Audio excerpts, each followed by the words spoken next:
Peter. Morning. How are you today? I'm good, and you? Do you have your coffee ready? Fantastic. My coffee is in my hand. Get some coffee, and I There hope you our go. online viewers also have some coffee ready. Strong coffee and strong chat about properties. Yes, there we go.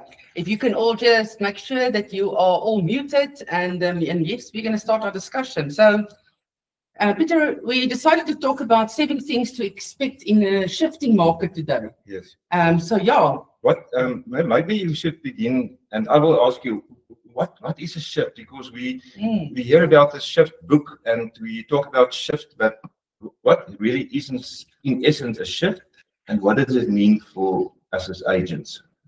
That's a great question, Peter. Yeah. So, okay, let's talk about Gary Keller defines a shift as a period when the real estate market fundamentally changes. And I think we have all felt it before, especially in COVID. And I think the last 2 years, there's also been shifting markets constantly. We are in a shift at the moment. And during a shift, when it changes, it requires agents to change your mindset, strategies, and actions. And in order to survive, and then, listen, we're talking about Thrive 25, in order for us to get to that Thrive 25. And then shift, on the cover of the book, Gary says how top real estate agents tackle tough times. Yeah, Peter, you want to start us off with what to expect? 7 shifts, yeah. I think the economy shifts the whole time. If you are stagnant and you want to work like you worked 3 years ago, Yes. you'll be left behind. As time shifts and as times go on and as economic factors shift, we must adapt to survive. Adapting our mindsets and skill sets, to align with the market so that we can thrive, as you said, in 25. I think 7 things to accept in the shift, especially a downward shift, and we'll talk later about the shift we are in currently. I think a lot of agents will get out of the business. There's currently, I think, 45,000 agents in South Africa, things like that. But I think people that will be left behind and exit the market are people that don't want to change their mindset and skill set. Yeah, that's interesting. I mean, and I know we've recently attended the market of the moment with the Nedbank chief economist. I can't remember the lady's name. However, she said that about 50% of real estate agents will eventually get out of the industry in this economy that we are in. And Gary talks also about when there's a shifting market, there's a lot of agent that gets out of the market. What is our opportunity in that is that once you take market share in your area or you start dominating with listings and with sales, you will never lose that market share again in a shift when you are taking that market share in a shift. And I think that is the amazing opportunity for all of us, right? Yeah. I think the second thing that happens in a shift is that your skill set become exposed. Your skills show in conversations you have, experience you have to offer, and the work you're willing to put in. When it's a shift change, that comes to light. So, Peter, it means you will have to work harder than you have the past few years. That's right. And it also means doubling up. We've been talking a lot about doubling up, but also I want to add the following. Remember, we've got AI to our for us to use at the moment, and that is an opportunity to work smarter. Yes, we're going to have to work harder, but AI can help us to streamline that and make it a much, much faster process and to save us time. So I think that is where that opportunity lies. So it's not a negative thing at all. We have to just work harder. AI is a tool so that we can work smarter. Oh, that's a big thing. Not going to take over the world. It's going to enable us to work smarter and harder eventually. Yes. But I think the third thing is to be prepared to get a coach, to get into a program and ask questions and have a learning mindset, to be able to reach out to someone and say, listen, help me, I want to thrive in 25. Yeah, and Susan Scott talks about in her book, Fierce Conversations, that if you are having a one-way conversation, it is a versation. We cannot have versations with ourselves if we say to ourselves, okay, I don't need a coach. I know what to do. I can help myself. I can keep myself accountable. Unfortunately, that is not the case. It is, I know we all want to do that ourselves. It's in our human nature. However, it unfortunately is going to prove you wrong, that you do need a coach. If we look at all of our top teams, and I'm going to talk about specifically our rugby team, the Springboks, they are constant winners. So if it wasn't for the coaches also that is pushing them and challenging them and having conversations with them, I don't think they will be on the winning board all the time. Yeah.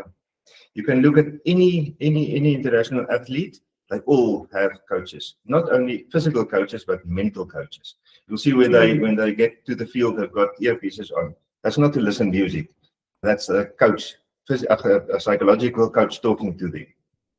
Yeah, that's like. And remember, before Peter goes on, remember our productivity coaching program, the advantage of that in every market center is to get you to CAP. That is the purpose of the productivity coaching program. What does it mean to get to CAP? You can make a R500,000 GCI, and you have covered your 30% by that R500,000 that goes to the market center in a 12-month period.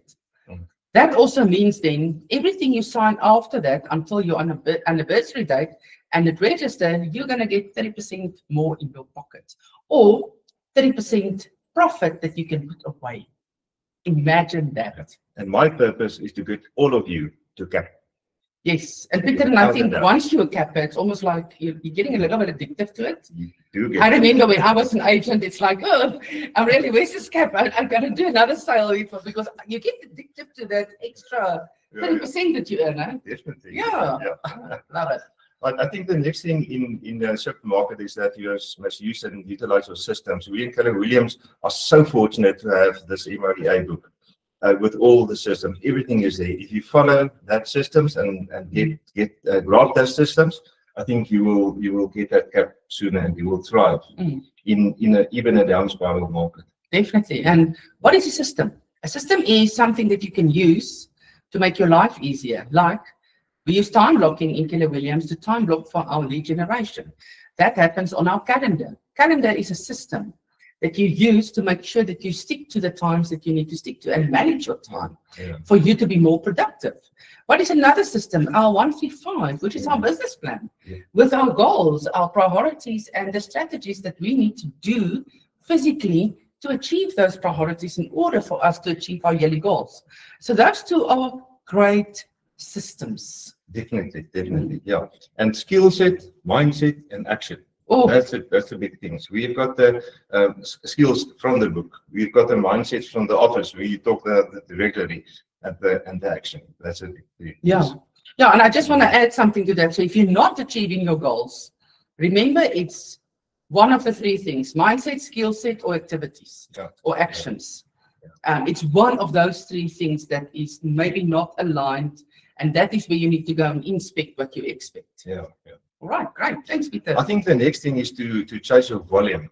And correct me if I'm wrong, but if you don't have your 114 and your 135, you're going to struggle to chase the numbers. Because you must know where you get to, we are going to, and how you can get to that. And the 114 is giving you that. You actually mean the 411? The 411. That's all right, Peter.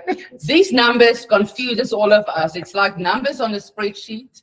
And I look at them sometimes and I'm like, this is Greek to me. Don't worry. 411 is what is on your calendar. It's your weekly plan to achieve your yearly goal of your 135 that is on your business plan. You're breaking that down to 1 week, 1 month, and 4 weeks in a month. It's 1 year, 1 goal, 4 weeks in a month. Yes. 411. If you have that, you can chase the numbers. Definitely. If you don't have it, you're just floating in the sea. And you don't get anywhere. And also to report your numbers on a daily basis. I mean, we are running this competition at the moment. So are you then submitting your numbers every day to see how are you doing? What do I need to adjust? And also we will know how to help you when we see your conversion ratios. We can see where the opportunity lies in your business. Yes, definitely. Right. Time is running out. Second last thing is double down on lead gen.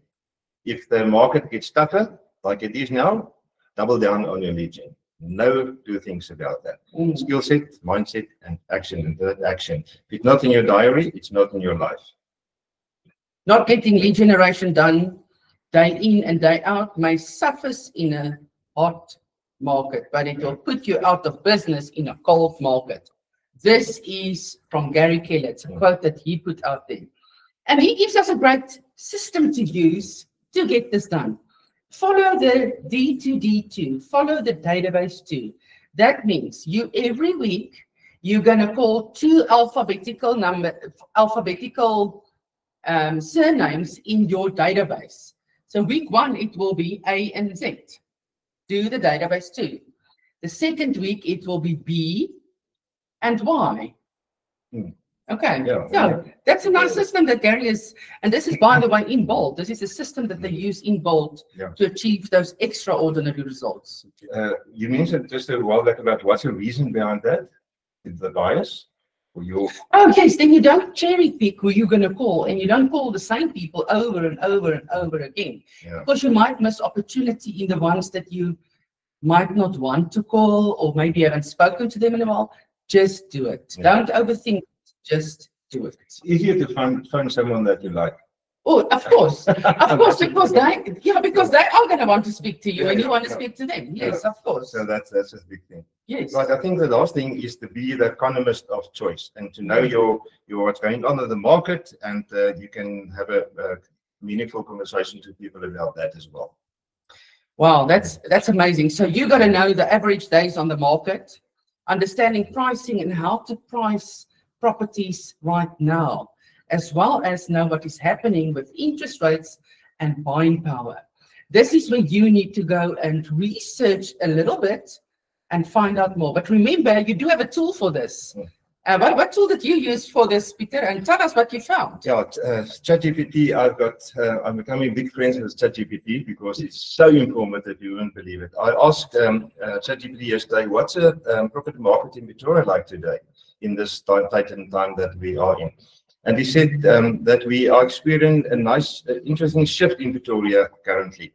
And he said 4 things. The interest rate relief, there's a bit of relief, and probably it will be like this next year, and in 27 it will go down to 10. That's the prediction. The stock levels are increasing. That we see there's more and more stock in the market and less buyers. Days in the market are rising. Days in the market are between 12 and 18 weeks currently, which is quite a long time. That's more than 4 months. Nobody wants to wait for that so long, but that's what's happening. That's what the figures tell us. And then buyers are more price sensitive because there's so many properties in the market. They can go and search the property market and find something that's good for them. Right? What does that tells us? In Shift book, Gary said, "Get real and get right," and that's what we must do. We must price for reality, not hopes. And we must teach the people, the sellers, that they must look at the property market and price the property right. Second, the old story, double down on lead gen. Double down on lead gen. And remember, we're talking about the situation in Pretoria right now. Third thing, focus on motivated sellers and buyers. Don't beat around the bush with people that you know that don't want to sell now. Get the people that want to sell.